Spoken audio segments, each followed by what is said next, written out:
Good evening friends, study with Apala Engineering and General Geology, Parvin Singh book. In chapter 6, fault terminology, the terminology commonly adopted in describing fault, their types and effect on outcrop and various features and materials produced during the process of faulting has been explained with reference to an imaginary fault that has disrupted a sequence of horizontal rock as shown in the figure.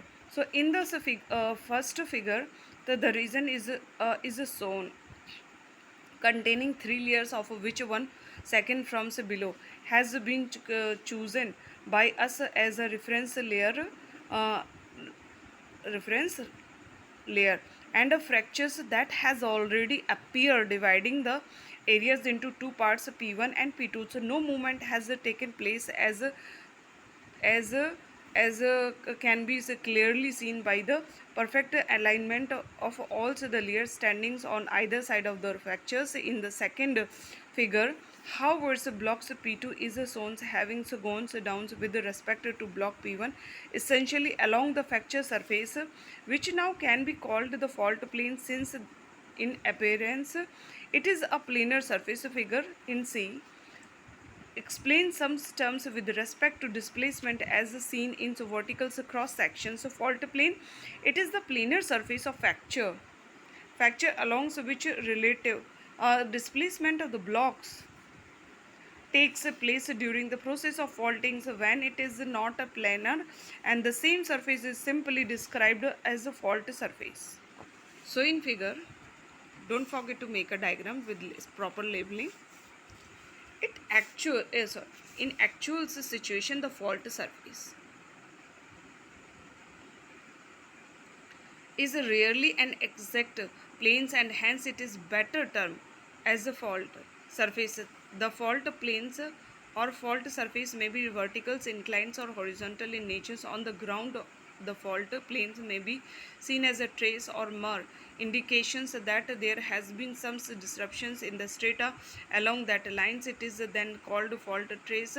It may be easy to locate fault plane or fault surface in small scales and in rather recent fault in order as especially major fault spreading over miles of areas. However, extensive field work including drillings or subsurface investigations using geophysical method may be required to determine this structure.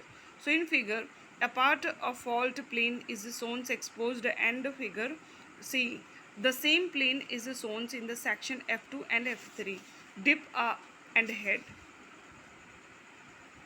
Fault plane may be vertical, horizontal or inclined.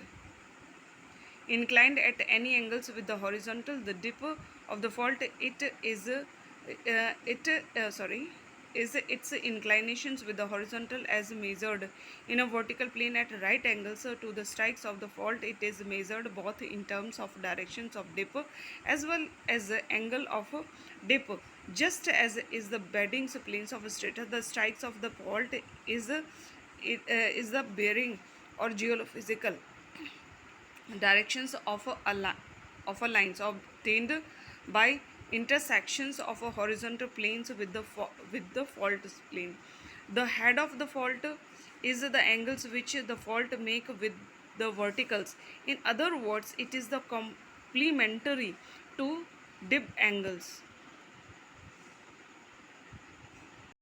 So the wall in faults, the concept of wall is very important and must be understood very clearly in a rock body. So when a fractures take place, it divides the rock into two parts or two blocks. These blocks suffer displacement and stand on either side of the fractures. These two blocks which have suffered displacement along the fractures or are conveniently called walls with respect to that particular fractures. Each fault has two walls, especially when it is inclined.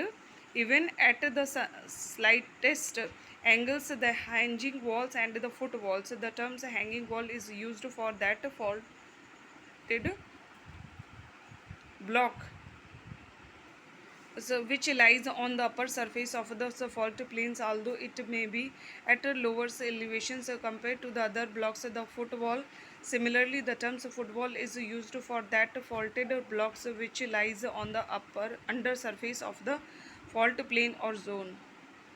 Actually, these terms hanging walls and footwalls have been coined by the miners whilst traverse, traversing along the track excavated on fault plane. The walls under their feet would be footwall, whereas the other blocks would hang above their head. Thank you.